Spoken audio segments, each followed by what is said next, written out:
Imagine que você está aninhado dentro de um casulo esférico de luz, cada ponto ao seu redor brilhando com um esplendor antigo. Esta concha não é feita de matéria, mas de tempo, os sussurros tênues e finais de fótons que iniciaram sua jornada há mais de 13 bilhões de anos. As estrelas que você vê no céu noturno não estão onde parecem, são fantasmas de si mesmas, congeladas em posições antigas pelo tempo que a luz leva para cruzar o cosmos. Mas logo além dessa luz, além da esfera visível, há algo que não podemos ver. Não porque esteja escondido por poeira ou distância, mas porque as leis da causalidade nos negam o acesso. O universo observável não termina em fogo ou em uma parede, mas em silêncio. A borda é chamada de horizonte cósmico. Mais precisamente, é nosso horizonte de eventos a fronteira além da qual a luz, mesmo viajando pela eternidade, nunca nos alcançará. Este é um limite não de espaço, mas de tempo e expansão. O próprio espaço está se esticando mais rápido do que a luz pode atravessá-lo. Isso significa que existem galáxias agora mesmo, reais e vibrantes, se afastando de nós tão rapidamente que nunca, jamais, as veremos, nem mesmo um vislumbre. E, no entanto, essas galáxias não são ilusão. Elas têm estrelas, possivelmente planetas, talvez até civilizações fazendo as mesmas perguntas que nós, mas estão separadas de nós por um abismo cada vez maior. Um rio de espaço-tempo em expansão que nenhum navio, nenhum fóton, nenhum pensamento pode cruzar. O universo observável, com cerca de 93 bilhões de anos-luz de diâmetro, é um pequeno trecho de um universo possivelmente infinito, em extensão. Nem sempre foi assim. Houve um tempo em que o universo era jovem e pequeno, quando cada galáxia podia, em princípio, se comunicar com todas as outras. À medida que o espaço envelhecia, ele inchava, primeiro lentamente, depois mais rápido, e agora mais rápido ainda, impulsionado por uma força invisível que chamamos de energia escura. Mas para compreender verdadeiramente o que está além desta borda cintilante, devemos olhar para trás, para o registro fóssil em camadas do próprio universo. 4 séculos atrás, pensava-se que os céus eram fixos, eternos e cristalinos. As estrelas estavam embutidas em uma grande cúpula celestial. O telescópio de Galileu abriu essa cúpula. Copérnico já havia movido a Terra do centro para as margens de um sistema solar centrado no Sol. Mas mesmo o Sol, aprendemos, era apenas uma estrela entre muitas. Então, Edwin Hubble olhou para a nebulosa de Andrômeda e descobriu que era uma galáxia inteira fora da nossa. Suas medições revelaram mais: as galáxias não estavam apenas espalhadas, estavam fugindo. Quanto mais distante uma galáxia está, mais rápido ela parece se afastar de nós. Este padrão, a lei de Hubble, nos disse que o próprio espaço está se expandindo, não para dentro de algo, não através de algo, mas expandindo-se por si só, em todos os lugares, de uma só vez. E à medida que se expande, carrega as galáxias consigo, como passas em uma massa de pão que cresce. Essa expansão nos leva a uma verdade paradoxal. Embora o universo tenha aproximadamente 13,8 bilhões de anos, o raio de nosso universo observável é de cerca de 46 bilhões de anos-luz. Por quê? Porque o espaço se expandiu durante o tempo em que a luz esteve a caminho. A luz de uma galáxia que emitiu seu sinal há 13 bilhões de anos teve que perseguir um alvo em movimento. Essa galáxia agora está muito mais distante do que estava quando a luz iniciou sua jornada. Como ouvir o trovão muito depois do relâmpago? Estamos sempre vendo o universo como ele era, não como ele é.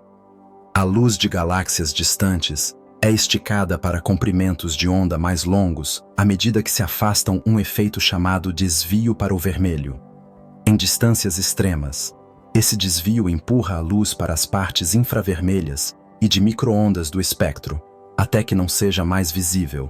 Mas esses comprimentos de onda ainda carregam significado. São registros de um universo em sua infância.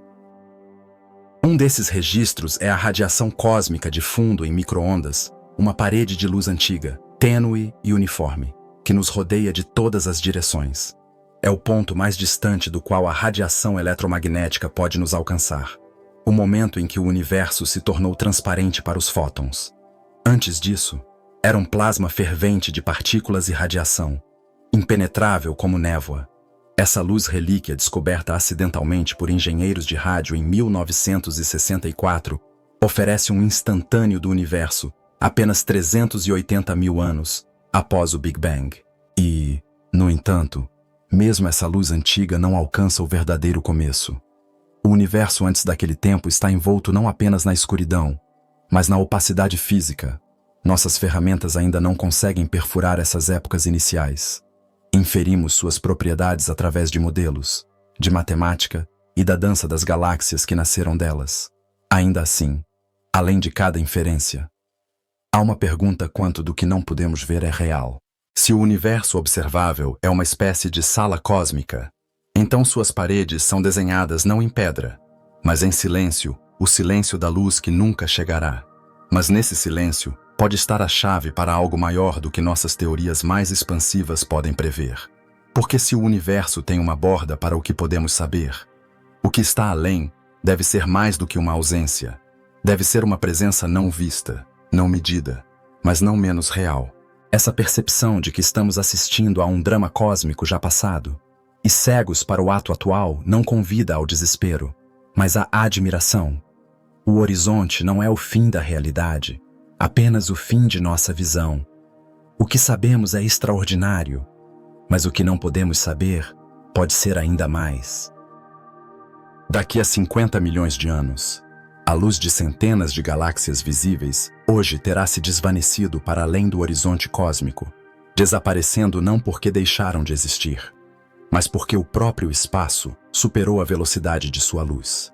Essa separação acelerada não é uma ruptura na comunicação, é o corte permanente de causa e efeito.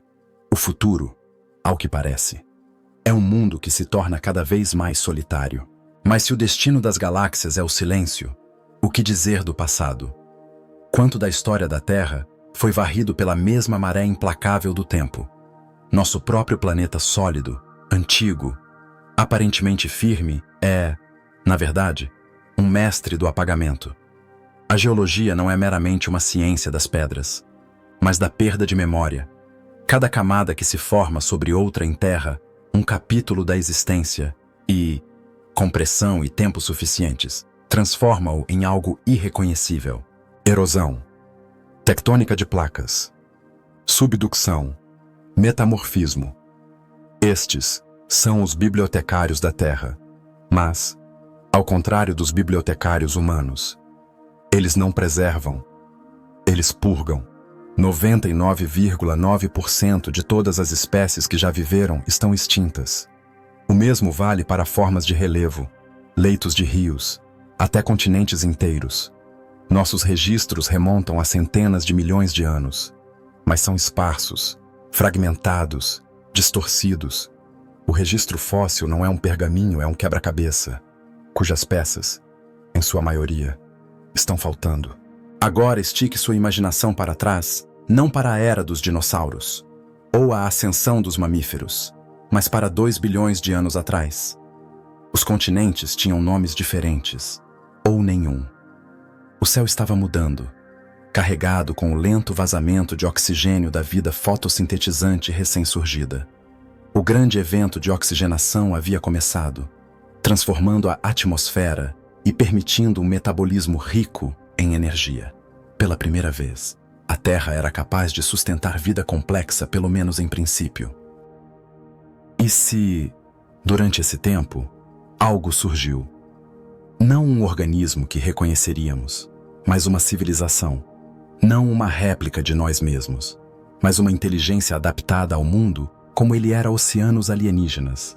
Ar venenoso, paisagens vulcânicas. Suas tecnologias podem não se assemelhar às nossas. Sua arquitetura pode ser molecular, efêmera ou baseada em princípios que ainda não imaginamos. E o mais crucial, e se todo o vestígio deles já tiver sido apagado, já vimos com que rapidez os marcadores da sociedade moderna podem desaparecer. Após 10 mil anos, os arranha-céus desmoronam em escombros. Após 1 milhão, até suas fundações são poeira. Após 100 milhões, qualquer vestígio é geologicamente indistinto do sedimento de fundo. Em 1 bilhão de anos, até isso se foi.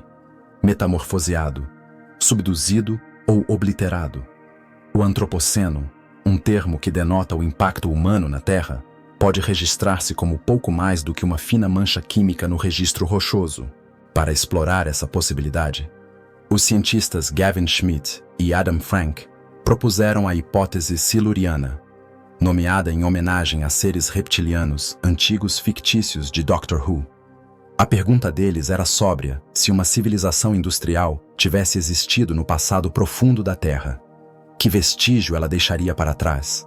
E poderíamos sequer reconhecê-lo? A resposta deles foi perturbadora. Muitos marcadores antropogênicos plásticos, isótopos radioativos, resíduos de combustíveis fósseis poderiam, em princípio, sobreviver como assinaturas anômalas em estratos geológicos. Mas estes seriam ambíguos.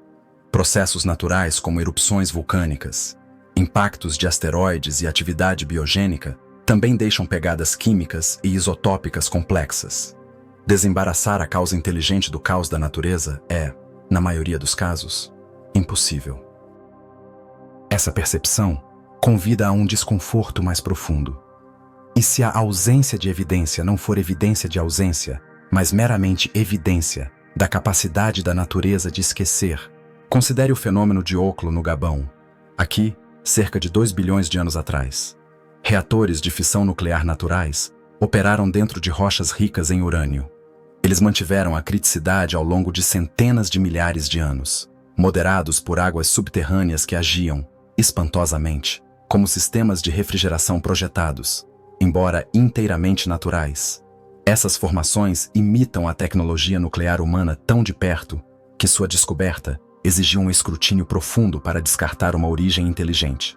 Poderiam existir outros mímicos semelhantes estruturas ou sinais que se assemelham a um design inteligente, mas são, de fato, acaso geológico.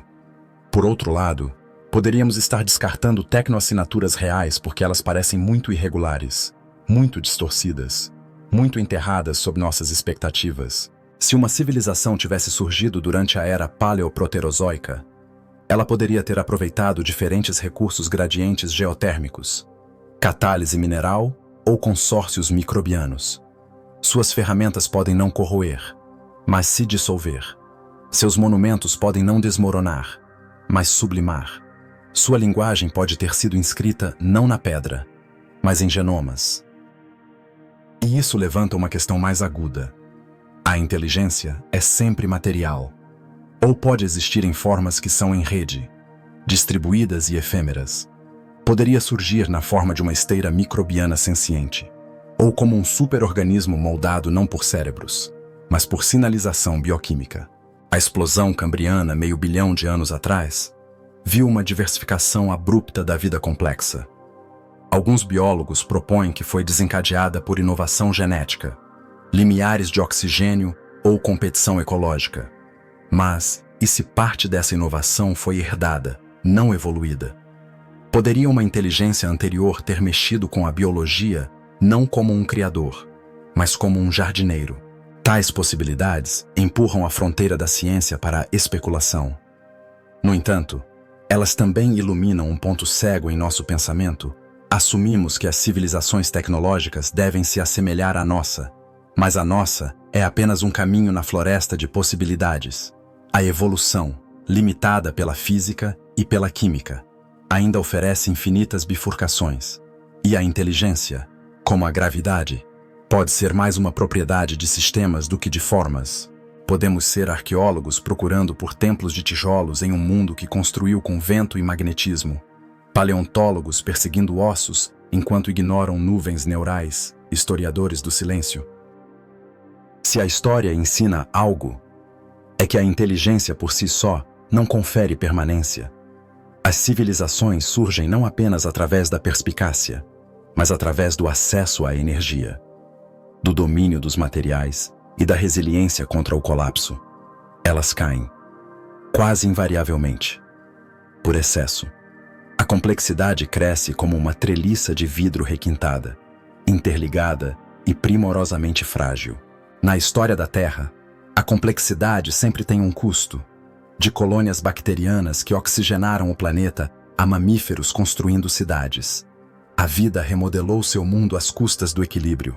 Quanto mais complexo o sistema, mais energia ele exige para se sustentar, e mais propenso se torna a falhas em cascata. Joseph Tainter, um antropólogo do colapso, descreveu certa vez as civilizações como entidades solucionadoras de problemas. Sua sobrevivência depende não da simplicidade, mas do custo da complexidade. Resolva um problema. Crie dois mais. Empilhe soluções até que toda a estrutura se curve sob seu próprio brilho. Se isso é verdade para nós, não foi também verdade para eles aqueles predecessores hipotéticos perdidos no tempo profundo? Talvez eles tenham atingido o limiar da transformação industrial. Talvez tenham alterado sua biosfera ou clima. Talvez sua queda tenha sido gradual, um desacoplamento de sistemas, uma falha em antecipar os ciclos de retroalimentação. Ou talvez tenha sido rápida, desencadeada por uma tecnologia descontrolada, um erro de engenharia planetária ou uma falha em transcender os limites de seus recursos. Se a história deles terminou, não teria sido com grandeza, mas com difusão. Cidades, se existissem, teriam se desfeito. Tecnologias, se materiais, teriam corroído. Códigos genéticos, se alterados, teriam se dispersado. A própria memória de sua existência teria sido reescrita pela lenta agitação da biologia e da geologia. Mas aqui está o dilema mais profundo. O que conta como um legado é infraestrutura ou influência, artefatos rastreáveis ou transformações duradouras. Procuramos ruínas em pedra, mas talvez os maiores monumentos sejam moleculares. Uma civilização que dominou a biologia sintética poderia deixar para trás organismos alterados projetados para sobreviver, reproduzir e persistir. Esses organismos, com o tempo, evoluiriam, se adaptariam, divergiriam e, no entanto, enterrados em seu DNA, poderiam estar padrões não explicados apenas pela seleção natural. Essa ideia de uma mensagem biológica em uma garrafa ecoa na ciência contemporânea. Alguns pesquisadores propuseram codificar informações nos genomas de extremófilos ou bactérias de águas profundas, teoricamente permitindo que os dados persistam por centenas de milhões de anos. Poderia algo assim já existir, não reconhecido?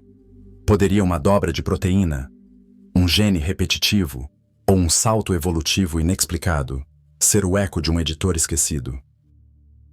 A explosão cambriana, com seu surto abrupto de diversidade morfológica, permanece um assunto de intenso debate, embora os gatilhos ambientais, como o aumento dos níveis de oxigênio, sejam plausíveis. Alguns biólogos evolucionistas notam seu ritmo e coerência surpreendentes. É um florescimento que parece, de longe, orquestrado, não no sentido teísta, mas como se guiado por restrições ainda não totalmente compreendidas. Nossos ancestrais não estavam sozinhos em sua complexidade. Cefalópodes, corvídeos, cetáceos, cada um exibe sofisticação cognitiva que rivaliza com a dos primatas. E, no entanto, nenhum construiu cidades, fabricou metalurgia ou alterou a química planetária. O salto da inteligência para a tecnologia não é inevitável. É uma rara convergência biologia, ambiente, recursos e, talvez, um momento de alinhamento cultural. E mesmo assim, pode ser fugaz. E se a história da vida inteligente não for uma ascensão linear, mas um ciclo? A inteligência surge, transforma seu mundo e desaparece, deixando para trás apenas as condições para a vida começar de novo. Uma espécie de reset planetário, não de apocalipse, mas de esquecimento. E em cada ciclo, as formas mudam, mas os limites permanecem. A termodinâmica não é apenas uma lei de máquinas. É a fronteira da própria civilização. Cada processo que nos sustenta fabricação, computação, agricultura produz entropia, calor residual, decadência estrutural, perda informacional. Mesmo nos sistemas mais eficientes, a desordem cresce. Se uma civilização não pode superar a entropia, ela deve simplificar, descentralizar ou colapsar. Aqui reside o paradoxo para crescer em poder. A inteligência deve aumentar a complexidade, mas a complexidade exige energia, e a energia exige extração, transformação e risco. Quanto mais sofisticada uma sociedade se torna, mais estreito é o caminho que ela percorre entre o florescimento e a implosão. Isso não é pessimismo, é física. Agora considere isto: se uma civilização anterior enfrentou essas mesmas restrições, ela poderia ter escolhido um caminho diferente. Em vez de crescimento, talvez ela tenha buscado a integração. Em vez de expansão, a introspecção, uma interioridade tecnológica silenciosa, mínima, resiliente. Imagine uma civilização que, reconhecendo os limites da sustentabilidade, optou por se incorporar à biosfera, hibridizar com ecossistemas microbianos, codificar a memória em genomas simbióticos. Suas maiores estruturas podem não ter sido visíveis, sua inteligência pode ter se dispersado em redes miceliais, camadas oceânicas ou bactérias magnetotáticas. Para nós, elas pareceriam a própria natureza. Tal sociedade não deixaria monumentos, mas talvez deixasse padrões, interrupções na entropia genética, anomalias na evolução microbiana, sinais aninhados na própria biodiversidade. Isso não é fantasia. Biólogos sintéticos modernos já projetam micróbios que brilham em resposta a toxinas, fungos que produzem enzimas sob demanda, algas que computam com lógica bioquímica. Escale isso por alguns milhões de anos de inovação, e você poderia esculpir ecossistemas com propósito sem um único artefato visível: o oceano. Então, torna-se não apenas o berço da vida, mas seu arquivo oculto, sob milhares de metros de água, onde a luz nunca chega e a agitação tectônica é mais lenta. Os registros podem permanecer núcleos de sedimentos, preservando fósseis moleculares, mudanças isotópicas ou marcadores bioquímicos de manipulação passada. Mas devemos ter cuidado para não ver intenção onde há apenas acaso. A natureza é capaz de criar falsos positivos. Uma coluna de basalto hexagonal não é um pilar. Uma inclusão mineral não é um circuito. Uma duplicação genética não é sempre design. E, no entanto, entre esses falsos positivos, poderia haver um sinal que descartamos muito rapidamente. Uma anomalia recorrente, uma irregularidade persistente na lógica evolutiva. Para ler tal sinal, devemos primeiro admitir que nossas expectativas podem nos cegar. Procuramos por civilizações com fogo, metalurgia, rodas e cidades. Mas a inteligência pode usar outras máscaras: fluida, descentralizada, criptografada na própria vida. Talvez a pergunta não seja onde eles estão, mas o que não estamos vendo. A busca por inteligência, tanto passada quanto presente, muitas vezes parte da presunção de que ela deve se assemelhar a nós, que ela deve subir a mesma escada de invenção: fogo, ferramentas, máquinas, redes, deixando para trás artefatos de metal, pedra ou plástico. Mas a inteligência pode se expressar de maneiras que não produzem ruínas, de maneiras que não comandam a arquitetura, mas que se dissolvem em ecossistemas ou se dobram na lógica da autorregulação de um planeta.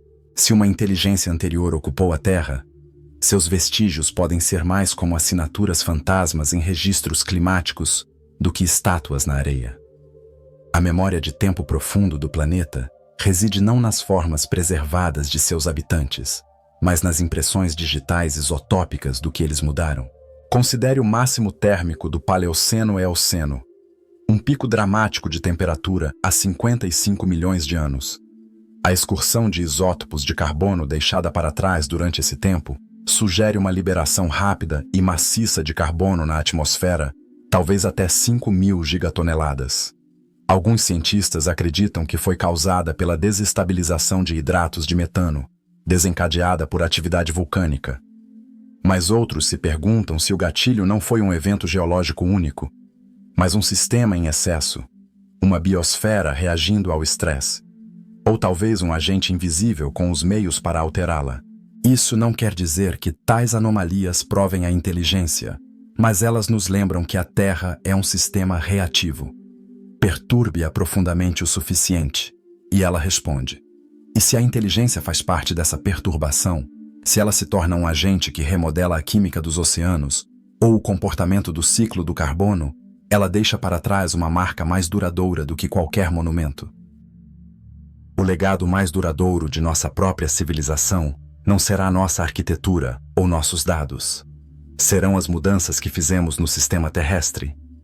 Acidificação dos oceanos, ciclos de nitrogênio alterados, uma redistribuição global da biomassa, um pico em assinaturas de radiação de testes nucleares, uma nova camada sedimentar de plásticos. Estes são tecnofósseis não de coisas que construímos, mas de efeitos que causamos. Então, se desejamos encontrar ecos de uma inteligência anterior, talvez devamos pensar menos como arqueólogos e mais como climatologistas, químicos, teóricos da evolução. Em vez de procurar por templos, devemos procurar por irreversibilidades.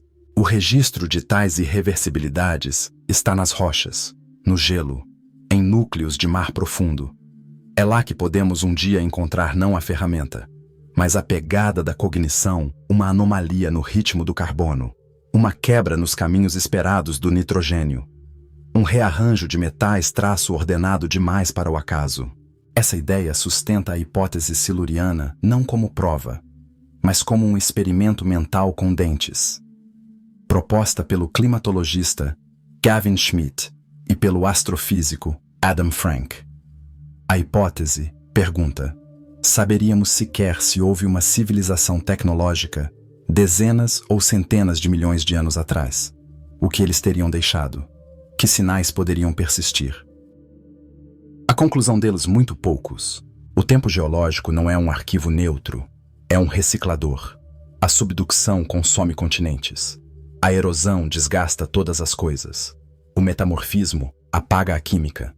Mesmo os sedimentos mais bem preservados oferecem apenas um breve sussurro antes de serem dobrados, esmagados ou derretidos de volta ao interior do planeta. Essa amnésia geológica tem consequências. Significa que estamos sempre reconstruindo o passado com fragmentos menos um quebra-cabeça do que um manuscrito queimado. Inferimos a civilização pela improbabilidade estatística da ordem, um padrão regular, uma estrutura além da aleatoriedade. Mas os sistemas naturais também podem criar tais padrões.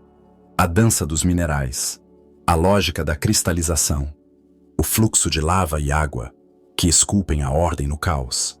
Essa ambiguidade exige rigor, mas também exige humildade. Não podemos fazer perguntas simples à Terra e esperar respostas simples. Se perguntarmos, outra civilização veio antes de nós, devemos estar prontos para respostas que não vêm em palavras claras, mas na forma de sedimento em camadas, ruído isotópico ou gagueira genética.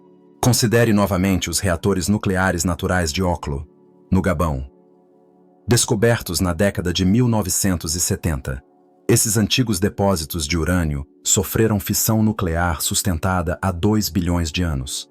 A reação foi moderada por águas subterrâneas, formando um ciclo autorregulador. Os resíduos isotópicos são indistinguíveis, de certa forma, do que um reator moderno poderia deixar para trás. No entanto, acreditamos que estes eram naturais porque a geologia, a química, as condições ambientais, tudo se alinha para tornar tal processo plausível. Ainda assim, voltamos à mesma possibilidade assustadora se a natureza pode imitar a engenharia tão bem. A engenharia poderia às vezes se assemelhar à natureza. O desafio, então, não é apenas encontrar anomalias, mas desenvolver uma metodologia para distinguir a inteligência do acidente. Uma geologia forense, uma ciência da cognição de tempo profundo. Uma abordagem promissora é procurar por tecnoassinaturas em razões isotópicas, enriquecimentos ou depressões artificiais que resistem a explicações naturais. Por exemplo, razões incomuns de isótopos de urânio, ou a presença de isótopos que decaem muito rapidamente para serem naturais, a menos que sejam continuamente reabastecidos. Outra abordagem é procurar por materiais que não se formam naturalmente, ligas complexas, polímeros sintéticos ou arranjos moleculares que exigem condições controladas para serem produzidos.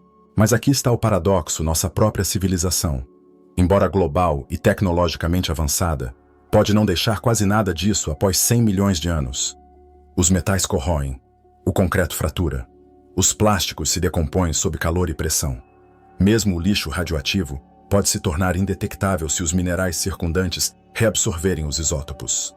O melhor lugar para preservar a artificialidade pode não ser na Terra, estruturas na Lua ou satélites em pontos de Lagrange estáveis. Poderiam teoricamente sobreviver por bilhões de anos. Mas mesmo no espaço, a erosão de micrometeoritos, os danos por radiação e a decadência orbital impõem limites. Um único século de negligência orbital já criou uma concha de detritos espaciais ao redor de nosso planeta. Projete isso para milhões de anos à frente, e a maior parte desaparece puxada para a atmosfera ou despedaçada em pedaços pequenos demais para serem detectados. Ainda assim, uma verdadeira relíquia pode permanecer escondida no regolito de uma cratera, enterrada em uma caverna, protegida da erosão.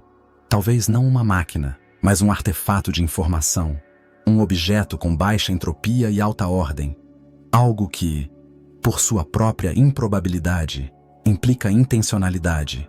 E, no entanto, a possibilidade mais tentadora permanece esta: o sinal pode ser biológico. Uma civilização que aprendeu a codificar em DNA pode ter embutido mensagens nos genomas de organismos de vida longa líquens, esporos, extremófilos, informação armazenada em pares de bases. Uma linguagem literal da vida. Há até especulação entre bioinformatas de que certas regiões não codificantes do genoma humano, o chamado DNA lixo, poderiam, em princípio, carregar informações arbitrárias, padrões sem uma função conhecida, sequências que resistem à mutação não porque conferem uma vantagem evolutiva, mas porque foram projetadas para durar. Mas como poderíamos decodificar tal mensagem? Exigiria não apenas tradução, mas reconhecimento.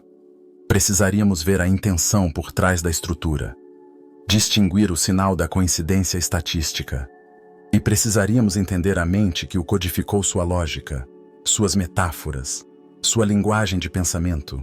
Isso nos leva à beira da epistemologia. Quais são os limites do que podemos saber se a inteligência vem em formas radicalmente diferentes da nossa biologicamente, cognitivamente, tecnologicamente? Podemos reconhecê-la.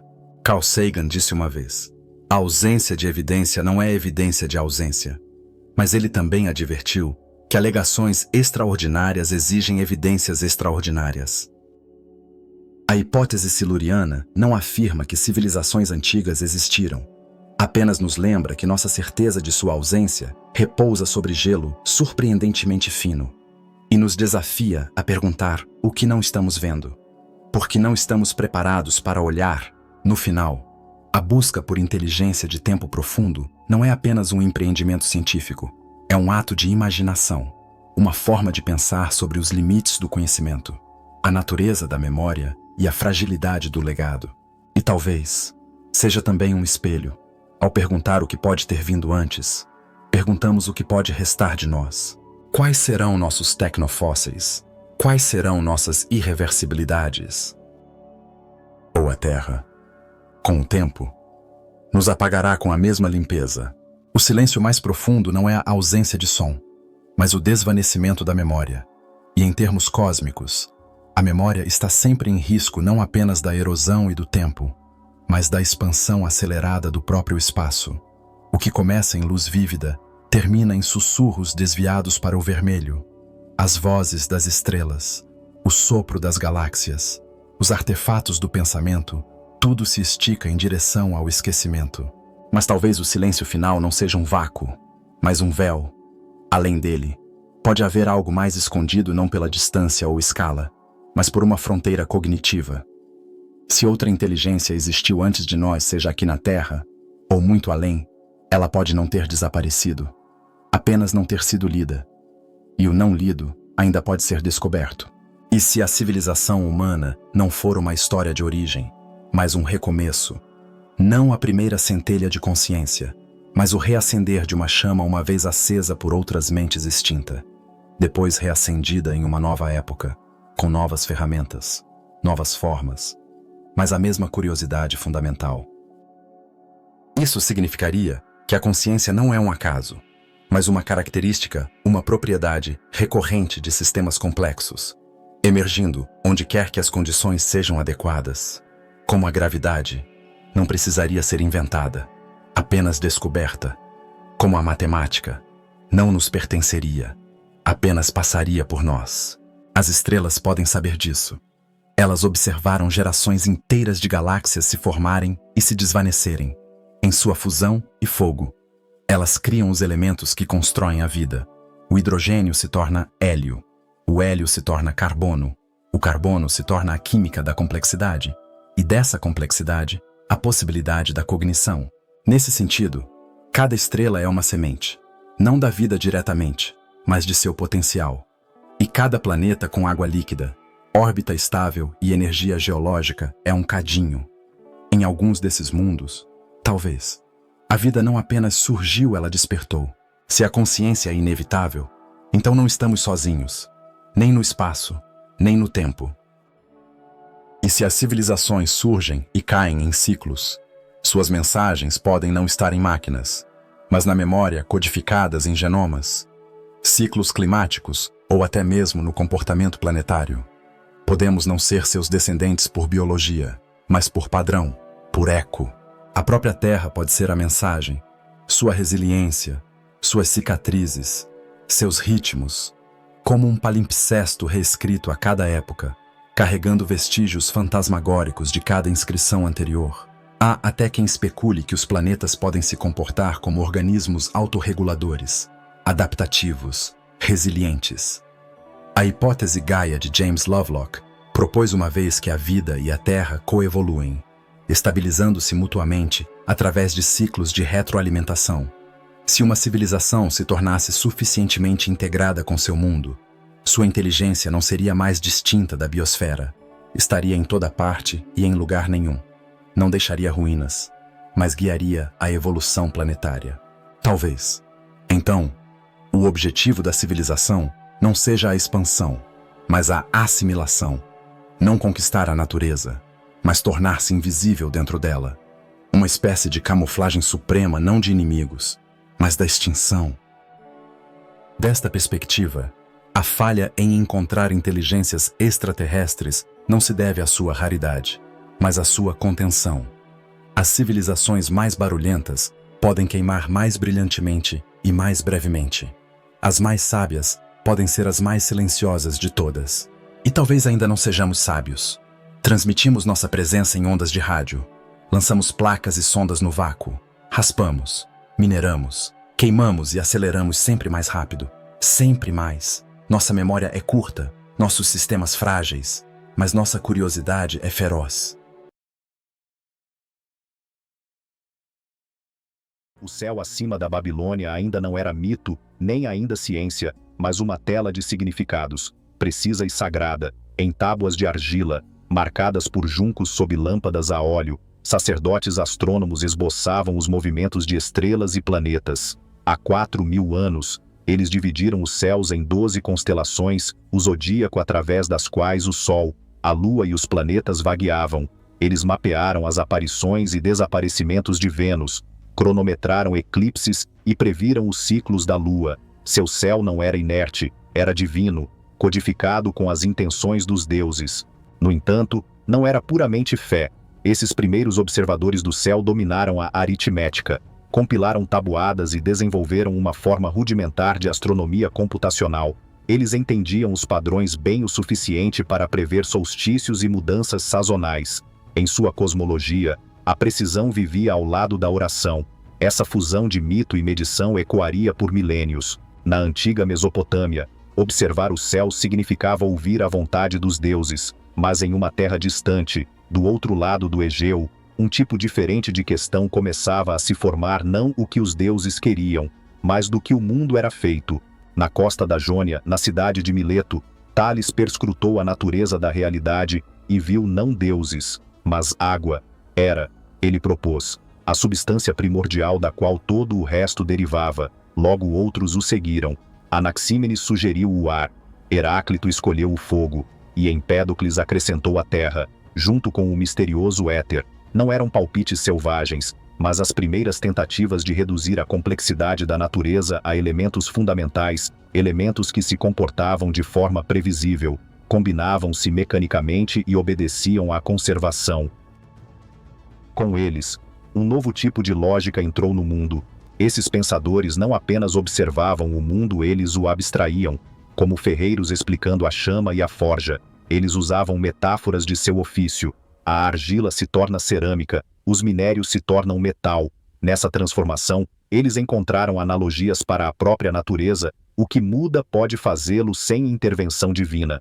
A mudança podia ser compreendida através de interações, não de intenções. No século VI a.C., uma revolução havia começado não de política, mas de investigação. Pitágoras, um místico da matemática, reimaginou o cosmos como uma harmonia geométrica. Para ele, o número não era mera quantidade, era essência. A Terra, ele disse, era uma esfera, e os céus cantavam uma música inaudível, enquanto as esferas celestes giravam em círculos perfeitos em torno de uma chama central. Essas harmonias, reais, mas inalcançáveis aos ouvidos humanos, espelhavam a beleza matemática que ele via em triângulos e razões. O físico e o metafísico estavam entrelaçados. Onde a Babilônia mapeava, a Grécia questionava.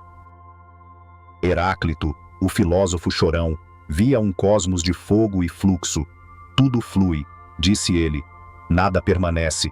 Para ele, o conflito não era destruição, mas o próprio motor da existência. A sabedoria era saber como as coisas mudam. Parmênides, em resposta, argumentou o oposto: nada muda, e a própria mudança é ilusão. O ser é uno, contínuo, indiviso. Sua verdade era abstrata, seu universo sereno, o mundo aparente o tremular das folhas. O sol nascente era, para ele, um engano dos sentidos. Suas ideias, estranhas à primeira vista, prenunciaram a física moderna, onde Heráclito insinuava o cosmos dinâmico de Newton. Parmênides apontava para o bloco de espaço-tempo de Einstein, onde todos os eventos coexistem em uma geometria atemporal. Aqui começa a antiga tensão que moldará toda a cosmologia entre permanência e mudança, entre unidade e multiplicidade. E então veio Sócrates. Diferente dos filósofos naturais antes dele, ele voltou o olhar para dentro. Por quê? Perguntou ele. Nos importamos com o comportamento dos átomos se não entendemos por que existimos. Para ele, o entendimento exigia clareza moral. A alma, ele disse, era imortal, e o conhecimento do mundo não significava nada sem o conhecimento de si mesmo. Ele perguntou por que as estrelas brilham, mas não em termos de calor ou fusão, mas de propósito. Suas perguntas acenderam uma chama em seu aluno, Platão. Platão pegou a harmonia pitagórica e a ética socrática e forjou um universo de dualidade. O mundo que vemos, ele disse, é sombra, uma parede de caverna sobre a qual a luz da verdade projeta imagens. A realidade está além dos sentidos, em formas perfeitas: justiça, verdade, beleza, eternas e imutáveis. As estrelas visíveis são meros ecos de sua perfeição invisível. Ele imaginou o cosmos como uma esfera, uma forma perfeita e divina animada não pela aleatoriedade, mas pela mente. Na visão de Platão, o intelecto transcende o caos e impõe a ordem. Este impulso platônico de buscar a simetria oculta sob a desordem aparente ainda alimenta a física moderna. Três visões se firmaram no mundo antigo: o universo estruturado de Aristóteles, o cosmos atomista de Epicuro e a ordem predestinada de Zenão. O cosmos de Aristóteles era em camadas e local a Terra no centro, envolta por esferas cristalinas de éter, cada uma carregando a Lua, o Sol e os planetas, culminando nas estrelas. A mudança acontecia abaixo da Lua, acima perfeição. Os céus giravam em círculos intermináveis, pois os círculos eram divinos. Em sua visão, todas as coisas buscavam seu lugar natural, a terra caía, o fogo subia, o éter girava, o movimento exigia causa, e os vácuos impossíveis. Ele negava os átomos, pois eles implicavam espaço vazio. No entanto, ao fazê-lo, ele preservou a lógica de lugar e propósito. Tudo se movia em direção ao repouso, ao seu lugar de direito em uma hierarquia cósmica. Essa ordem, embora rígida, confortava. Epicuro via o oposto sem terra central, sem propósito, sem deuses guiando as estrelas. Átomos, ele disse, rodopiam pelo vazio, infinitos em número, colidindo e se combinando eternamente. Mundos nascem, se dissolvem e se reformam infinitamente. A própria alma é atômica quando o corpo morre. Ela se dissolve. A morte não deve ser temida. A ética, para ele, significava viver simplesmente, evitar a dor, cultivar a amizade. Seu cosmos era indiferente, mas livre.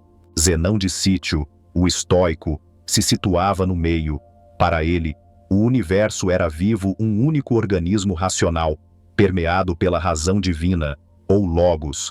As estrelas eram brasas vivas, e o cosmos pulsava em ciclos de nascimento e destruição. O destino era real, mas a virtude residia em aceitá-lo. Os estoicos prezavam o dever, a temperança e a sabedoria. Seu cosmos era finito, mas significativo, ordenado, mas vulnerável à catástrofe. 2000 anos depois, sua visão inspiraria o modelo vitoriano de um cosmos finito em um vazio infinito. Essas visões antigas geométricas, atômicas, éticas, não eram ciências concorrentes, mas cosmologias histórias que tornavam o mundo inteligível. Elas ofereciam não apenas explicações, mas orientações, e embora discordassem na substância, concordavam em uma coisa: o universo era inteligível. Essa crença radical, até mesmo desafiadora, seria testada nos séculos vindouros, mas nunca desapareceria por completo. Após séculos de especulação, analogia e mapeamento metafísico, o cosmos começou a tomar forma não apenas na mente, mas em mecanismos. Em Atenas, a questão do movimento planetário que havia atormentado os alunos de Platão encontrou uma nova formulação. Quais são os movimentos uniformes e ordenados dos planetas? Por que Marte e Júpiter traçam estranhos laços no céu? Eudoxo, um aluno de Platão, imaginou os céus como um arranjo aninhado de esferas concêntricas e rotativas, cada uma carregando um planeta, cada uma girando em seu próprio eixo. A esfera mais externa movia as estrelas. Abaixo dela, camadas de cristal carregavam os errantes. Foi a primeira tentativa de construir um cosmos mecânico. Mas essas ainda eram analogias, metáforas matemáticas para o movimento divino. Então veio Aristóteles, que pegou essas esferas e lhes deu massa, movimento e substância.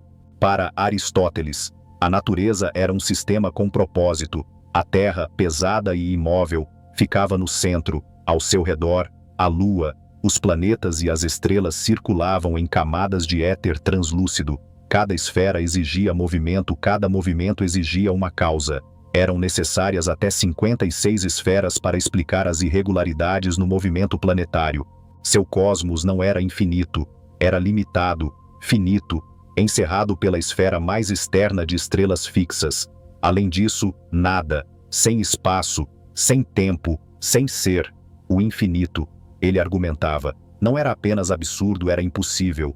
O círculo perfeito era o caminho dos céus, a linha reta, falha e terrena. Na física de Aristóteles, tudo se movia para seu lugar natural. Terra e água caíam, fogo e ar subiam, o éter girava. E no mundo sublunar, o domínio da mudança e da decadência, o movimento exigia força. Sem um motor, nada se movia. Assim, os céus eram movidos pelo pensamento divino e imutável, o motor imóvel, pura atualidade. No entanto, o sistema de Aristóteles tinha uma falha: não conseguia explicar os estranhos movimentos retrógrados dos planetas, suas aparentes reversões em laço no céu noturno. Nem conseguia explicar sua brilho variável. Os astrônomos gregos responderam com complexidade. Eles introduziram círculos excêntricos, cujos centros eram deslocados da Terra. Depois, epiciclos, círculos sobre círculos, pequenas órbitas sobrepostas a outras maiores.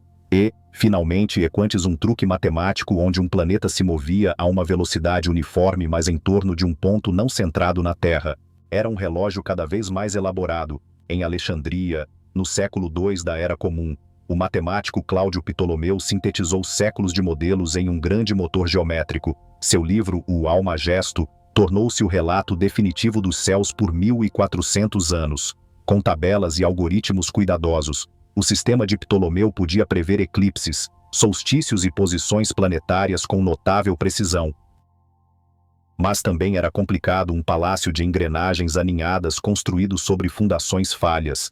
Por baixo de tudo, uma revolução silenciosa ainda persistia. De volta ao século V a.C., em Abdera, o filósofo Demócrito havia imaginado um cosmos muito diferente, um sem propósito, um sem esferas, um vácuo, infinito em extensão. Dentro dele, inúmeras partículas indivisíveis átomos dançavam, colidiam, se combinavam e se desfaziam. O mundo, ele disse, não foi feito por deuses nem guiado pela razão, mas pelo acaso e pela necessidade. Tudo, de estrelas a almas, era feito de átomos e vácuo. Seu professor, Leucipo, havia estabelecido a primeira lei da causalidade. Nada ocorre ao acaso, mas tudo acontece por razão e necessidade. Foi a primeira expressão do determinismo no Ocidente. No entanto, este atomismo radical foi rejeitado por Platão, ignorado por Aristóteles e esquecido pela maior parte da antiguidade. Apenas os epicuristas o preservaram. Epicuro, no século IV a.C., reviveu as ideias dos atomistas. Ele adicionou a ética à física. Se o universo é feito de átomos, e a alma se dissolve na morte, então não há nada a temer. Os deuses existem, talvez, mas não intervêm. O bem supremo não é a indulgência, mas a paz, a liberdade do medo, da dor e da superstição. Sua escola admitia mulheres, celebrava a igualdade e ensinava que a amizade, não a fé, é o fundamento da felicidade. Seu seguidor, Lucrécio, mais tarde destilaria essas ideias em poesia. A natureza do universo, escrito no século I a.C., é um hino à lei natural e à ordem material. Mas essa visão secular, sensual, serena era perigosa. Com a ascensão do cristianismo, o epicurismo caiu. Um universo sem propósito divino era heresia. Os atomistas foram silenciados, suas obras enterradas, seus nomes condenados. Aristóteles, com sua teleologia e céus em camadas, tornou-se o cosmólogo preferido da cristandade. E assim, através da antiguidade tardia e na Idade Média, o universo aristotélico reinou, uma esfera de esferas, finita e ordenada, coroada pelo motor primordial e santificada pela Escritura. A Terra não era apenas central, era o eixo da intenção divina. O céu estava acima, o inferno abaixo. O universo era uma paisagem moral tanto quanto física. Mas rachaduras estavam se formando, enquanto a Europa dormia nos primeiros séculos medievais. Eruditos islâmicos em Damasco, Bagdá e Córdoba preservaram e estenderam o conhecimento dos gregos. Eles traduziram Aristóteles, refinaram Ptolomeu, questionaram Galeno e aprimoraram a matemática indiana e persa. No século IX, eles haviam restabelecido a Terra esférica, abraçado a astronomia como ciência e começado a repensar a estrutura do cosmos. De seus manuscritos, o conhecimento reentrou na Europa como a luz do sol, através de persianas quebradas. No século XIII, nasceram as universidades de Paris e Oxford. Eruditos como Tomás de Aquino trabalharam para reconciliar Aristóteles com o cristianismo. Eles preservaram sua física, mas modificaram sua metafísica. Deus, não o motor primordial, governava o universo. No entanto, ainda assim a Terra permanecia no centro. Nem todos concordavam. Roger Bacon, um monge franciscano, clamou por um retorno à observação, à matemática e à experimentação. Ele viu que o verdadeiro conhecimento não vinha dos livros, mas do próprio mundo. Ao fazê-lo, ele apontou para o futuro, o universo aristotélico com suas esferas, perfeições e estabilidade celestial estava chegando ao fim. Em breve, um clérigo polonês abriria um livro, olharia para os céus e se perguntaria: e se a Terra não for o centro, e se ela se mover? O ano era 1543. Em um canto tranquilo da Europa, longe das universidades de Paris ou das cortes de Roma, um cônego polonês envelhecido chamado Nicolau Copérnico lançou um livro que desfaria os céus, De Revolutionibus Orbium Coelestium. Sobre as revoluções das esferas celestes não foi uma declaração, mas uma proposição, uma ideia modesta que a Terra gira em seu eixo e gira em torno do Sol, que o Sol, não a Terra, é o ponto fixo em torno do qual os planetas circulam, que os céus não estão fixos no lugar, mas em movimento medidos não por esferas divinas, mas pela mecânica celestial. Era um livro silencioso, e fez um som silencioso, mas o mundo nunca mais seria o mesmo. Copérnico havia estudado os epiciclos de Ptolomeu e os achou desajeitados. Os equantes aqueles truques matemáticos ofendiam seu senso platônico de elegância. Ele sabia de indícios anteriores, Filolau, Aristarco e os sussurros heliocêntricos que nunca haviam morrido completamente. Copérnico procurou restaurar a harmonia, não incitar a rebelião. Ele manteve os círculos perfeitos, mas mudou o referencial. Ao colocar o Sol no centro, ele reduziu a necessidade de acrobacias cósmicas. O movimento retrógrado, os estranhos laços para trás dos planetas, tornou-se uma ilusão, explicada pela perspectiva e pela paralaxe. Mas a mudança foi mais do que geométrica, foi ontológica. Se a Terra se move, então a Terra não é o centro do universo. Se ela se move, é como os planetas um entre muitos. E se a Terra não é central, então nós também não somos. O modelo copernicano não convenceu imediatamente. Ele ainda se baseava em círculos e não conseguia igualar a precisão preditiva das antigas tabelas de Ptolomeu. Pior, exigia que as estrelas estivessem impossivelmente distantes, tão longe que nenhuma paralaxe pudesse ser vista. Para muitos, isso era absurdo. Mas para Thomas Dides, um astrônomo inglês escrevendo em 1576, foi uma revelação. Ele pegou o modelo finito de Copérnico e rasgou a casca externa, a esfera das estrelas. Ele argumentou, não era uma casca, mas um oceano infinito de sóis. O universo, ele disse, se estendia sem borda, sem limite. As estrelas não eram pontos fixos, mas outros mundos, espalhados pelo espaço ilimitado. Foi a primeira vez na história que o infinito entrou na cosmologia não como um medo, mas como uma característica.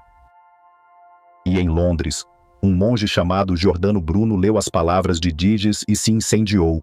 Bruno abraçou o infinito não como um desafio, mas como uma libertação. O universo, ele proclamou, não tem centro, nem circunferência. As estrelas são sóis. Os planetas são incontáveis. A vida não é um milagre da Terra, mas a lei do cosmos. Nesta expansão ilimitada, Deus não é diminuído, mas magnificado. A excelência de Deus, ele escreveu, é mostrada não em um sol, mas em sóis infinitos. Não em um mundo, mas em mundos infinitos. Por essas ideias, por sua recusa em colocar a criação em correntes, Bruno foi aprisionado, torturado e queimado na fogueira em Roma, em 1600. Mas seu fogo não morreu. Naquele mesmo ano, um nobre dinamarquês chamado Tycho Brahe olhava para os céus de seu observatório na ilha de Riven. Com instrumentos de precisão espantosa, ele mapeou os planetas a olho nu, com uma precisão inigualável em seu tempo. Ele rejeitou Copérnico, não por dogma, mas por observação. Se a Terra se move, ele argumentou, as estrelas devem se deslocar ligeiramente à medida que a Terra se move para Lache, mas nenhuma foi vista. Ele não sabia que as estrelas estavam inimaginavelmente mais longe do que até mesmo Dides imaginava. Então ele propôs um compromisso: os planetas orbitam o Sol, mas o Sol orbita a Terra. Era um modelo híbrido matematicamente rico, filosoficamente cauteloso, e preservava a centralidade da Terra. Por enquanto, após a morte de Tycho, seu assistente herdou não apenas seus dados, mas sua missão. Johannes Kepler, um matemático doentio e visionário, trabalhou com os números de Tycho com paixão implacável. Por anos, ele lutou com Marte, sua órbita se recusava a se encaixar em círculos perfeitos. Finalmente, ele rompeu com a tradição. As órbitas, ele descobriu, não eram círculos, mas elipses. Os planetas se movem mais rápido quando mais perto do Sol, mais devagar quando mais longe, e eles varrem áreas iguais em tempos iguais. Kepler havia encontrado a verdadeira geometria dos céus. 3 leis, precisas e elegantes, lançaram as bases para a mecânica celestial moderna. Mas ele não era um geômetra seco. Para Kepler, o cosmos era música, a harmonia das esferas não abandonada, mas transfigurada. Em sua mente, os planetas cantavam acordes inaudíveis enquanto traçavam suas elipses. O universo, ele acreditava, era a imagem de Deus, não estático, mas dinâmico, inteligível, divino. No entanto, poucos o entendiam. Então, em Pisa, um homem construiu um telescópio e o apontou para o céu. Galilei, ousado, Brilhante e irreverente viu montanhas na Lua, luas orbitando Júpiter e estrelas sem número na Via Láctea. Ele despedaçou os céus aristotélicos. Os céus não podiam mais ser perfeitos e imutáveis. Eram materiais, dinâmicos, como a Terra. Ele defendeu Copérnico, desprezou Ptolomeu e zombou dos antigos escolásticos. A natureza, disse ele, está escrita na linguagem da matemática, e, para lê-la, devemos observar, medir e calcular. Seus livros, como O Mensageiro das Estrelas e Diálogo sobre os dois principais sistemas mundiais, acenderam controvérsias. O telescópio não apenas ampliou o céu, ele expôs o dogma.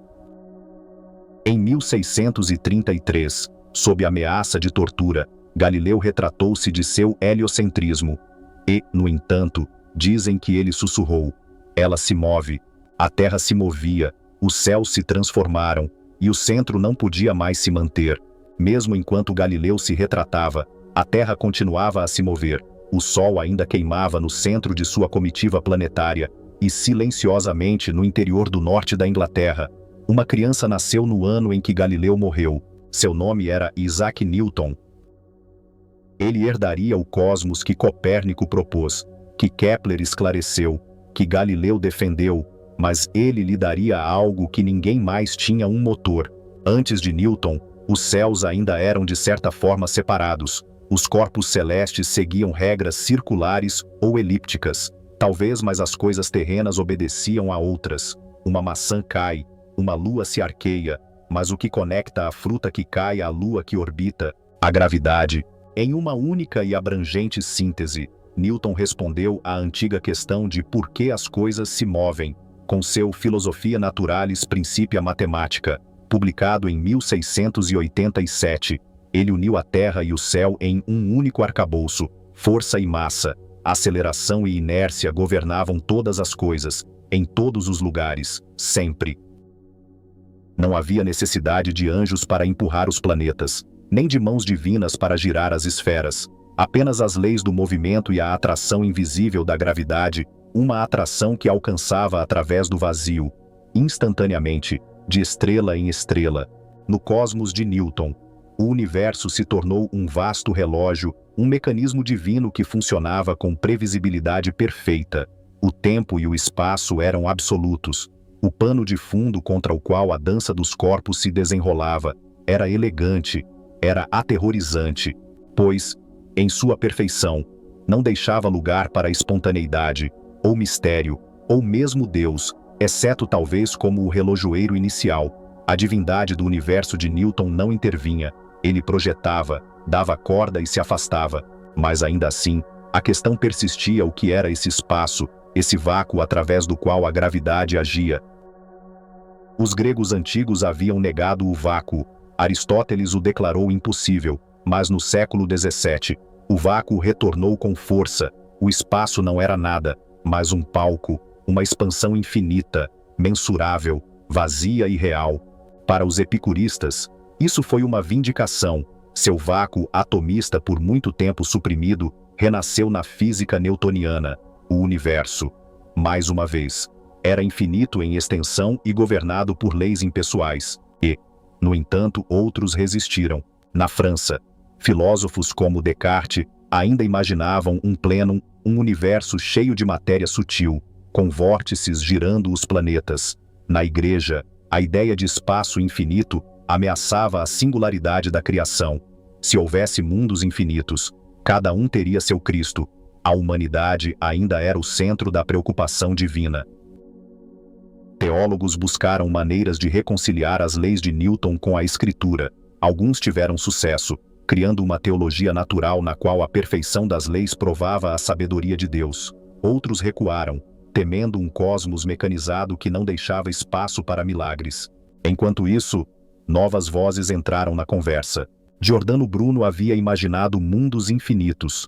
Agora, pensadores como Edmond Halley começaram a catalogar estrelas, nebulosas e cometas. A astronomia passou da especulação aos dados. Os telescópios ficaram mais longos, mais nítidos. Mapas dos céus floresceram com detalhes. Na Inglaterra, a Royal Society promoveu o lema Nullius in verba, não acredite na palavra de ninguém. observação, não autoridade, experimento, não dogma. Essa era uma nova cosmologia não apenas de espaço, mas de método. Bacon, Descartes, Newton e Galileu haviam transformado a natureza em um problema a ser resolvido, não em um mistério a ser reverenciado.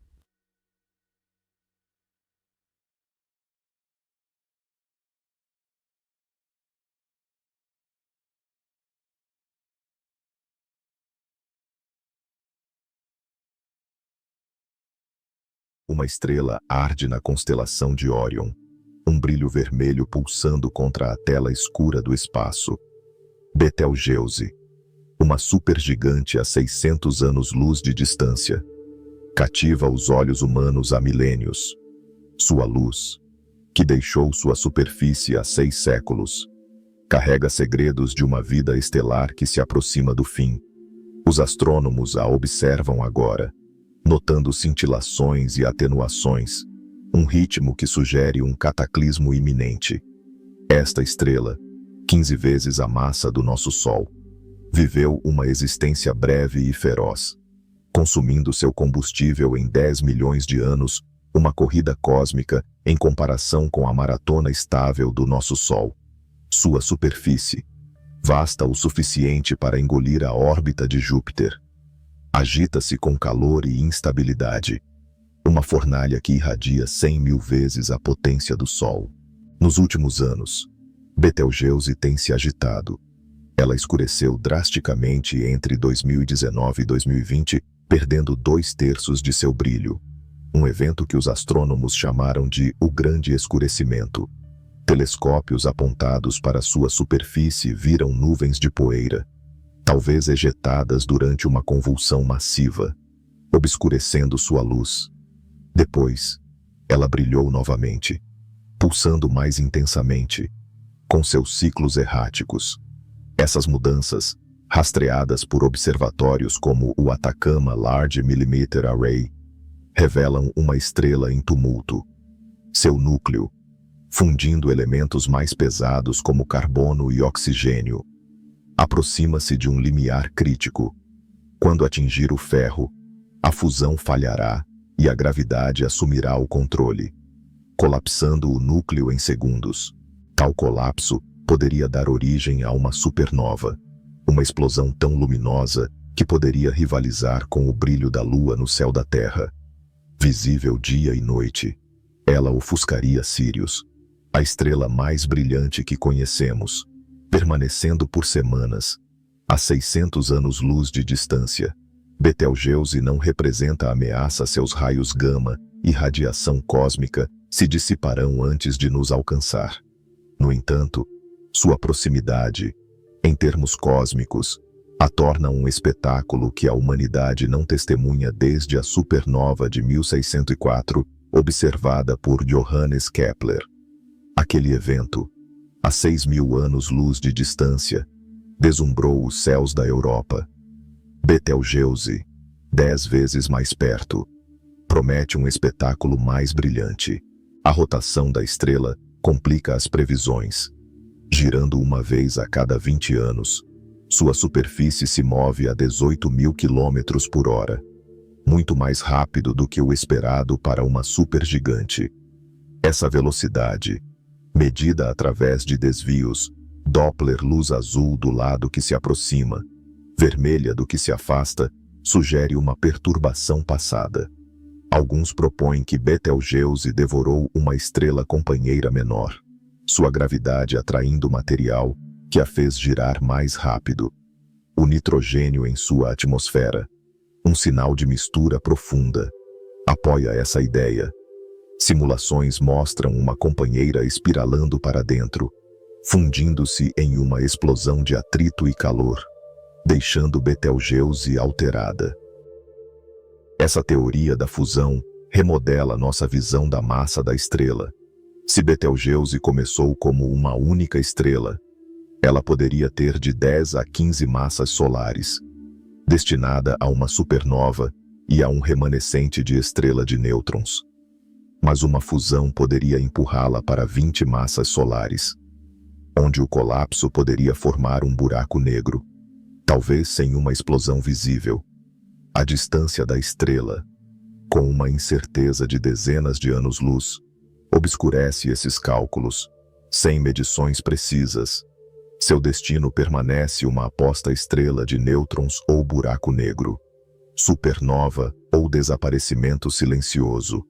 Os astrônomos rastreiam os pulsos de Betelgeuse, ciclos de brilho que abrangem 1 e 6 anos, atribuindo-os a convulsões internas ou a uma companheira oculta. Modelos de computador sugerem uma estrela, apelidada de Beetle Buddy, orbitando perto o suficiente para puxar as camadas externas de Betelgeuse. Sua gravidade poderia agitar a superfície da supergigante, amplificando seus pulsos. A evidência direta aguarda a própria supernova, quando os padrões de detritos poderão revelar a influência de uma companheira. Até lá, os observatórios buscam sutis variações de luz, na esperança de captar o ritmo dessa dança cósmica. A vigília da humanidade começou há muito tempo. Os antigos egípcios viam Betelgeuse como um marco em Órion, guiando seus mitos. Hoje, telescópios de quintal rastreiam suas cintilações, enquanto redes globais de profissionais analisam seus espectros. A juventude da estrela, 10 milhões de anos, significa que provavelmente não há planetas rochosos a orbitando, sua formação sendo superada por seu rápido esgotamento. No entanto, sua morte poderia semear o cosmos com elementos como oxigênio e ferro, forjando a matéria-prima de mundos futuros. À medida que Betelgeuse se aproxima de seu fim, ela nos atrai para o céu, um lembrete das estrelas como motores de criação e destruição. O céu acima de Órion muda enquanto Betelgeuse pulsa, sua luz vermelha um farol através de 600 anos-luz. Seu comportamento brilhar, escurecer, girar desafia modelos simples de morte estelar. Astrônomos, observando através de conjuntos como o Very Large Telescope, veem uma estrela esticada ao seu limite. Seu diâmetro, quase 1 bilhão de quilômetros, ofusca o do nosso Sol. Se colocada no centro do Sol, a borda de Betelgeuse engoliria Marte.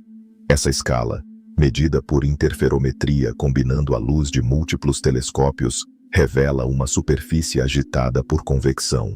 Células gigantes de gás subindo e descendo como tempestades em um mar distante. O grande escurecimento de 2019 intrigou os observadores. Betelgeuse enfraqueceu até seu ponto mais tênue em um século, gerando especulações sobre uma supernova iminente. Dados do telescópio espacial Hubble apontaram para uma ejeção massiva, uma nuvem de poeira de silicato bloqueando sua luz. Essa explosão, ligada a uma onda de convecção, sugeria instabilidade profunda em seu interior. O núcleo da estrela, agora fundindo silício em ferro, aproxima-se de um ponto de ruptura. Cada estágio de fusão hidrogênio em hélio em carbono libera menos energia, acelerando a contagem regressiva. O ferro, o estágio final, marca o fim. Sua fusão absorve energia, privando o núcleo da pressão necessária para resistir à gravidade. A mecânica de uma supernova se desenrola em instantes. O núcleo, mais denso que a crosta terrestre, colapsa para o tamanho de uma cidade. Prótons e elétrons se fundem em nêutrons, liberando uma inundação de neutrinos, partículas fantasmagóricas que escapam da estrela, levando embora a energia. Essa implosão recua, lançando uma onda de choque que rasga as camadas externas. A explosão, mais brilhante que 1 bilhão de sóis, espalha elementos forjados no coração da estrela. A supernova de Betelgeuse poderia atingir um pico de luminosidade de 2 vezes 10 elevado à 38ª potência de watts, 500 bilhões de vezes a produção do Sol. Por semanas, ela poderia brilhar como um segundo Sol, visível até ao meio-dia. No entanto, A massa da estrela detém a chave para seu destino. Com 15 massas solares, ela provavelmente formaria uma estrela de nêutrons, um remanescente de 10 quilômetros de diâmetro, mais denso que um núcleo atômico. Uma colher de chá de seu material pesaria 1 bilhão de toneladas. Se mais pesada, perto de 20 massas solares, o colapso poderia não parar. Nêutrons, esmagados além da resistência, cederiam à gravidade, formando um buraco negro. Essa singularidade, distorcendo o próprio espaço, poderia engolir a luz da estrela, não deixando vestígios. As simulações têm dificuldade em determinar a massa de Betelgeuse, já que sua distância de 550 a 650 anos-luz varia nas medições. A rotação rápida da estrela, 5 km por segundo em seu equador, adiciona outra camada. A maioria das supergigantes gira lentamente, sua expansão diluindo o momento angular. A velocidade de Betelgeuse sugere um passado violento, uma estrela companheira, talvez com metade da massa do Sol, poderia ter se fundido com ela milhões de anos atrás. À medida que espiralava para dentro, o atrito aqueceu o envelope da supergigante, aumentando sua rotação. O nitrogênio, dragado do núcleo, agora enriquece sua superfície. Uma cicatriz química dessa fusão. Tais eventos, raros, mas não impossíveis, remodelam a evolução de uma estrela, empurrando-a para um destino mais pesado e ligado a um buraco negro. A teoria da companheira se estende aos pulsos de Betelgeuse. Seus ciclos de brilho, de 1 e 6 anos, espelham um batimento cardíaco. Modelos sugerem uma estrela de baixa massa, o Beetle Buddy, orbitando a uma distância onde sua gravidade puxa as camadas externas da supergigante. Essa interação poderia amplificar a convecção, impulsionando as variações de brilho. Telescópios como o ALMA buscam desvios espectrais, indícios de um parceiro invisível. Se presente, sua órbita deixaria uma marca nos detritos da supernova, uma pista final para a história de Betelgeuse. Sem detecção direta, a companheira permanece uma hipótese, testável apenas quando a estrela explodir. Além de Betelgeuse, a galáxia está repleta de estrelas em caminhos semelhantes. Rigel, a gigante azul de Órion, queima mais quente, mas é mais jovem. Sua supernova a milênios de distância. Antares, em Escorpião, espelha o brilho vermelho de Betelgeuse, outra candidata a uma explosão em um futuro próximo. Essas estrelas, nascidas em aglomerados, forjam elementos que derivam para nebulosas, dando origem a novos sistemas. A morte de Betelgeuse enriquecerá sua região, sua onda de choque comprimindo nuvens de gás para iniciar a formação de estrelas. O ferro de seu núcleo poderá um dia formar os corações de planetas, um ciclo que abrange bilhões de anos. O telescópio espacial James Webb, lançado em 2021, observa Betelgeuse em infravermelho, perfurando seus véus de poeira. Conjuntos terrestres, como o Square Kilometre Array, mapeiam suas emissões de rádio, traçando os fluxos de gás.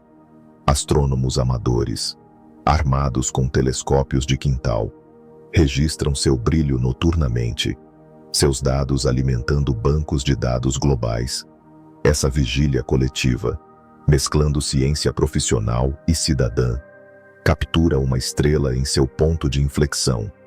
A supernova, quando vier, inundará os detectores com neutrinos, luz e ondas gravitacionais. Um evento multimensageiro que reescreverá a física estelar. A distância da estrela garante segurança. A 600 anos-luz, sua radiação raios gama, raios X se espalhará inofensivamente. Uma supernova a menos de 100 anos-luz poderia destruir a camada de ozônio da Terra, mas Betelgeuse está muito além dessa zona. Sua luz, embora deslumbrante, não representará risco, um espetáculo para todos testemunharem. Observadores antigos, dos babilônios aos polinésios, mapearam as estrelas de Órion, sem saber de seus destinos. Hoje, estamos prontos, com telescópios posicionados, para capturar um momento que talvez já tenha acontecido, sua luz ainda correndo em nossa direção. O brilho de Betelgeuse pisca no ombro de Órion, uma estrela à beira do esquecimento.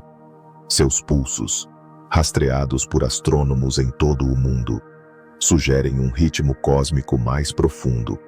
Além de sua superfície, a galáxia se agita com encontros estelares, alguns próximos o suficiente para remodelar as franjas do nosso sistema solar. Uma estrela, menor que o Sol, passou a 110 unidades astronômicas 11 bilhões de quilômetros bilhões de anos atrás. Essa passagem, mais próxima que a distância atual da Voyager 1, agitou o sistema solar externo, deixando pistas nas órbitas de objetos distantes. Objetos transnetunianos, corpos gelados além de Netuno, guardam esses segredos. Sedna, um planeta anão a 937 unidades astronômicas do Sol, segue uma trajetória elíptica, sua órbita esticada por um antigo puxão. Outros dois, movendo-se em sentido retrógrado oposto ao dos planetas, desafiam a ordem do sistema solar. Mais de 3.000 simulações, executadas em supercomputadores, atribuem essas anomalias a uma passagem estelar. Uma estrela, com 8/10 da massa do Sol, roçou o domínio do Sol, sua gravidade empurrando corpos gelados para caminhos caóticos. Esse encontro, há 4 bilhões de anos, também explica luas irregulares como Febe, de Saturno, capturada do cinturão de Kuiper. A nuvem de Oort, uma concha esférica de cometas que circunda o sistema solar, sentiu a atração da estrela, estendendo-se por um ano-luz. Este reservatório de gelo responde a estrelas que passam, enviando cometas para o interior. Tais eventos, ocorrendo a cada poucas centenas de milhares de anos, salpicam os planetas internos com impactos. As crateras da Terra, como a de Chicxulub, ligada à extinção dos dinossauros, podem dever suas origens a empurrões estelares distantes. O legado da passagem permanece, um lembrete das estradas movimentadas da galáxia, onde estrelas cruzam caminhos ao longo de éons. Mais perto de casa, o Sol deriva através de uma vasta cavidade, a bolha local, abrangendo 1000 anos-luz. Esta região de gás quente e de baixa densidade se formou há 10 milhões de anos, quando supernovas explodiram nas proximidades. Suas ondas de choque esculpiram um vazio, comprimindo o gás em suas bordas para dar origem a novas estrelas. O Sol, entrando nesta bolha há 5 milhões de anos, agora flutua perto de seu centro, uma coincidência cósmica. Telescópios como o Erosita, orbitando a 1,5 milhão de quilômetros da Terra, mapeiam os contornos dessa bolha, revelando uma assimetria mais quente e densa acima do plano galáctico. Um túnel, esculpido através do gás mais frio da bolha, aponta para Centauro, descoberto pelas varreduras de raios-x do Erosita. Essa estrutura liga a bolha local a regiões distantes, talvez a nebulosa de Gun ou nuvens moleculares. Astrofísicos propõem uma rede de tais túneis, canais de gás quente que entrelaçam o meio interestelar da galáxia. Teorizada pela primeira vez em 1974, essa ideia ganha força à medida que os dados do Erosita mostram as bordas do túnel, brilhando com plasma a 1 milhão de graus. A passagem do Sol por essa rede molda seu ambiente, influenciando a formação de estrelas ao nosso redor. Betelgeuse também existe dentro dessa tapeçaria galáctica. Sua supernova, quando chegar, ondulará através da bolha local, sua onda de choque se misturando com remanescentes antigos. A perda de massa da estrela, já em andamento, libera gás que esfria e se transforma em poeira, semeando o meio interestelar. Observações do Very Large Array mostram esses fluxos, correntes de carbono e oxigênio que sobreviverão à estrela. Este material, forjado no núcleo de Betelgeuse, poderia colapsar em novas estrelas, um ciclo impulsionado pelo incessante movimento da galáxia. A variabilidade da estrela, seus ciclos de 1 e 6 anos, atrai escrutínio.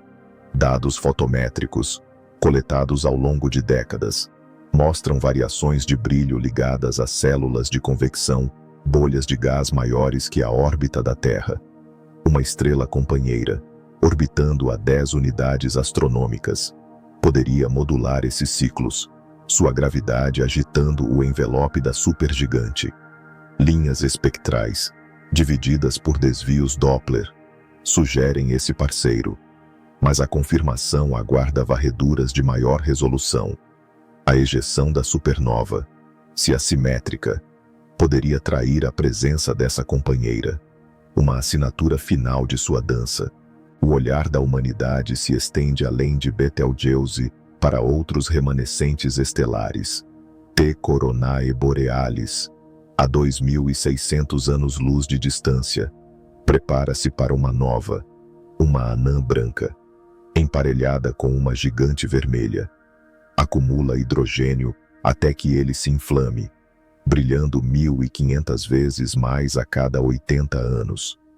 Sua última erupção, em 1946, seguiu um padrão previsível, um pico de brilho em 2015, uma queda em 2023. Astrônomos, alertados por amadores, esperam seu próximo clarão em breve. Um brilho fugaz visível sem telescópios. Diferente da supernova de Betelgeuse, a nova de T Coronae Borealis poupa a estrela, reiniciando o ciclo. Sua anã branca, do tamanho da Terra, mas com a massa do Sol, puxa gás de sua companheira, desencadeando explosões termonucleares. Esses eventos, observados desde 600 a.C., marcam o ritmo do binário. Amadores, varrendo a coroa boreal, podem avistar a próxima erupção, seus alertas acionando observatórios globais. A concha da nova, expandindo-se a milhares de quilômetros por segundo, brilha brevemente. Um fogo de artifício cósmico na vasta arena da galáxia. As bordas da galáxia escondem forças mais estranhas. Microquasares, como V Sagittarii, a 20.000 anos-luz de distância, imitam quasares distantes. Um buraco negro, com 6 massas solares, devora uma estrela de 3 massas solares, lançando jatos a velocidades próximas à da luz. Esses jatos, alinhados em direção à Terra, parecem se mover 9 vezes mais rápido que a luz, uma ilusão relativística. O observatório Havok, no México, detecta seus raios gama, fótons a 200 teraelectronvolts. Essas energias, antes associadas a núcleos galácticos, agora emergem de nosso quintal cósmico, reescrevendo modelos de aceleração de raios cósmicos. Os jatos de V Sagittarii perfuram o vácuo galáctico. Seus raios gama um farol a 20.000 anos-luz. Esses microquasares, binários compactos de buracos negros e estrelas, desafiam suposições sobre a radiação cósmica, diferente dos buracos negros supermassivos em galáxias como Markarian 231, a 500 bilhão de anos-luz de distância. Os microquasares operam em escalas de tempo humanas, seus jatos brilhando ao longo de dias. Os tanques de água do Havok, aninhados sob um vulcão mexicano, capturam esses fótons, revelando energias 10.000 vezes maiores que as emissões estelares típicas. Esta descoberta liga sistemas locais a processos em escala galáctica, uma ponte entre o próximo e o distante. Betelgeuse, mais perto, a 600 anos-luz, surge como um contraponto, Sua supernova, ao contrário dos jatos de um microquasar, será um evento singular. Seu núcleo, agora fundindo silício, aproxima-se do colapso. Neutrinos, fluindo dessa implosão, chegarão primeiro à Terra, detectados por observatórios subterrâneos como o Super Kamiokande. A luz virá em seguida, um clarão visível em todos os continentes. A onda de choque da explosão, viajando a 10% da velocidade da luz, carregará ferro, oxigênio e ouro, elementos forjados no coração da estrela. Estes se dispersarão, talvez formando nebulosas onde novas estrelas se acendem. A rotação da estrela, medida pelos conjuntos submilimétricos do ALMA, permanece um quebra-cabeça. Seu giro de 5 km por segundo, mais rápido que a maioria das supergigantes, sugere uma fusão.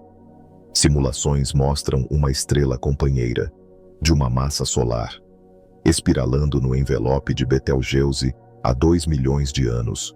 O atrito, aquecendo o gás a milhões de graus, fez a supergigante girar mais rápido, misturando nitrogênio em sua superfície. Este evento, modelado em supercomputadores, alterou o caminho de Betelgeuse, potencialmente inclinando-a para um buraco negro. Sem a fusão, ela poderia ter seguido o destino de uma estrela de nêutrons. A bolha local, envolvendo Betelgeuse e o Sol, molda suas histórias. Formada por supernovas há 14 milhões de anos, seu gás quente 10 vezes mais quente que a superfície do Sol expande-se de forma desigual. Os mapas de raio-x do E-Rosita mostram um túnel em direção a Centauro, um conduto de plasma que liga bolhas através da galáxia. Esta rede, entrelaçada através de gás mais frio, canaliza energia de explosões antigas. O Sol, à deriva por esta cavidade, passa por regiões de formação estelar na borda da bolha. Seu brilho visível em ultravioleta. Passagens estelares, como a de 4 bilhões de anos atrás, conectam-se a esse movimento galáctico. A estrela errante, roçando a 110 unidades astronômicas, remodelou a nuvem de Oort. Cometas, deslocados por sua gravidade, ainda gotejam para o interior, alguns atingindo a Terra. A influência da passagem se estende às luas irregulares de Júpiter, capturadas do cinturão de Kuiper. Simulações, executadas em instituições como o Caltech, modelam esses encontros, mostrando como a passagem de uma estrela ondula através de um sistema. Tais eventos, raros, mas inevitáveis, ressaltam a natureza dinâmica da galáxia. T. Coronae Borealis, na coroa boreal, oferece um espetáculo mais suave. Sua anã branca, acumulando hidrogênio, aproxima-se de outra nova. O ciclo, repetindo-se a cada 80 anos, segue um ritmo, um estado alto em 2015, uma queda em 2023. Amadores, varrendo com telescópios de 10 polegadas, podem pegar o clarão, alertando observatórios como o Keck, a Concha da Nova, expandindo-se a 2.000 km por segundo. Brilhará por dias, um contraste com a explosão de semanas de Betelgeuse. Sua dança binária, observada desde a antiguidade, liga o passado da humanidade ao seu céu presente. Buracos negros primordiais, relíquias do Big Bang, adicionam um fio mais sombrio, menores que átomos, mas com a massa de asteroides. Eles correm pelo espaço a 25.000 km por segundo, passando pelo sistema solar a cada década. Eles empurram sutilmente as órbitas. Uma passagem perto de Marte poderia deslocar sua trajetória em centímetros, mensuráveis pelos orbitadores da NASA. O evento de Tunguska de 1908, que achatou florestas siberianas, gera debate meteoro ou microburaco negro. A radiação Hawking, que corrói esses buracos, sugere que eles diminuíram. mas o rastreamento preciso da órbita de Marte poderia confirmar sua existência. Microquasares como V4 Sagitário unem esses fios. Seus jatos, imitando quasares, aceleram prótons a velocidades próximas à da luz, inundando a galáxia com raios cósmicos. As detecções do Hubble, pareadas com radiotelescópios, mapeiam esses jatos, mostrando um buraco negro orbitando uma estrela a cada 3 dias. Este sistema, em Sagitário, espelha processos em galáxias distantes, oferecendo um laboratório para a astrofísica. Seus fótons, viajando por 20.000 anos, nos alcançam agora, um sinal das correntes violentas da galáxia. A história de Betelgeuse se tece através dessa teia cósmica. Seus pulsos, impulsionados pela convecção ou por uma companheira, ondulam por sua superfície. O ciclo de 6 anos, mais longo que o da maioria das supergigantes, sugere mudanças estruturais profundas. A fotometria da Associação Americana de Observadores de Estrelas Variáveis rastreia essas oscilações, alimentando modelos em instituições como o MT. As nuvens de poeira da estrela, imagiadas pelo Observatório Gemini, obscurecem sua luz, complicando as previsões. Quando ela explodir, sua luz inundará esses instrumentos, um conjunto de dados que abrangerá séculos. A galáxia gira, uma espiral de 200 bilhões de estrelas, cada uma história de nascimento e morte. Betelgeuse, pulsando em Órion, aproxima-se de seu fim, sua luz vermelha um sinal através de 600 anos-luz. Sua supernova, talvez o nascimento de uma estrela de nêutrons, ou o colapso silencioso de um buraco negro, marcará um momento que a humanidade poderá testemunhar a olho nu. A rotação rápida da estrela, a superfície rica em nitrogênio e os pulsos erráticos ligados a uma possível fusão ou companheira pintam um retrato do caos. Telescópios, de Quintal ao James Webb, estão a postos. Seus dados uma ponte entre a luz antiga e os olhos modernos. T Coronae Borealis, a 2.600 anos-luz de distância, prepara um clarão mais silencioso, sua anã branca, alimentando-se de uma gigante vermelha, entrará em nova em breve, repetindo um ciclo visto em 1946. Amadores, varrendo a coroa boreal, podem avistá-la primeiro, seus alertas desencadeando uma vigília global. O brilho da nova, durando dias, contrasta com a explosão de semanas de Betelgeuse, mas ambos ligam a humanidade aos ritmos do céu. Sua luz, atrasada por séculos, nos lembra que vemos o passado, um arquivo cósmico se desdobrando noite após noite.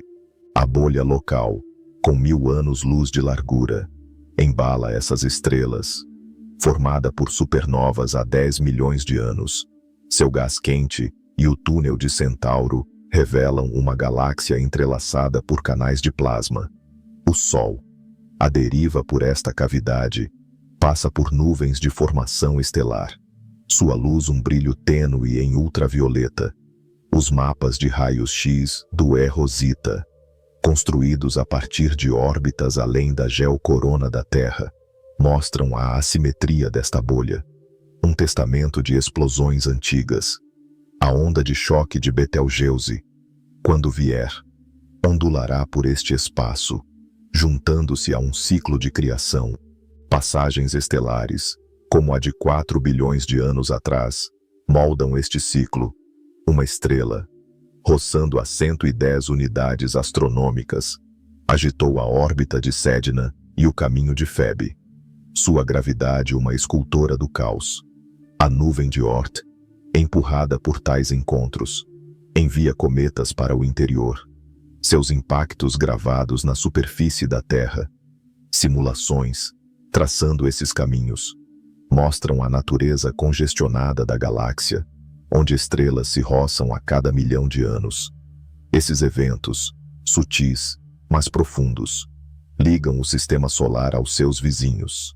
Microquasares, como V com Sagitário, adicionam um pulso violento. Seus jatos, disparando raios gama a 200 tera-electron-volts, imitam quasares distantes. As detecções do Hawke, do alto de montanhas mexicanas, revelam um buraco negro devorando uma estrela. Sua luz, uma jornada de 20.000 anos. Esses sistemas, espalhados pela Via Láctea, impulsionam raios cósmicos, semeando a galáxia com energia. Seus processos, em escala reduzida em relação aos núcleos galácticos, oferecem uma janela para os motores do universo, um paralelo ao destino explosivo de Betelgeuse. Buracos negros primordiais, relíquias do Big Bang, tecem um fio final. Correndo a 25.000 km por segundo, eles podem roçar o sistema solar, empurrando a órbita de Marte em centímetros. A explosão de Tunguska, um mistério siberiano, sugere sua passagem, embora meteoros permaneçam o culpado mais provável. Rastreando asteroides com telescópios como o Pan-STARRS, os astrônomos buscam esses fantasmas. Sua influência é um sussurro nos dados orbitais. Se reais, eles ligam o sistema solar à aurora do universo, um vínculo através de 14 bilhões de anos. Essas histórias, o colapso de Betelgeuse, o clarão de T Coronae, os túneis da bolha local, as passagens estelares, os microquasares e os buracos negros convergem na dança da galáxia. Cada evento, da morte de uma estrela à queda de um cometa, molda o cosmos que vemos. A humanidade, observando de um planeta rochoso, mapeia essa dança com ferramentas e admiração. Babilônios, 6 séculos antes de Cristo, viram as mesmas estrelas, suas tábuas de argila marcando órbitas. Hoje, analisamos sua luz com silício e aço. Mas as perguntas do céu perduram. A luz de Betelgeuse, quando brilhar, se juntará a este arquivo. Um capítulo escrito em fogo,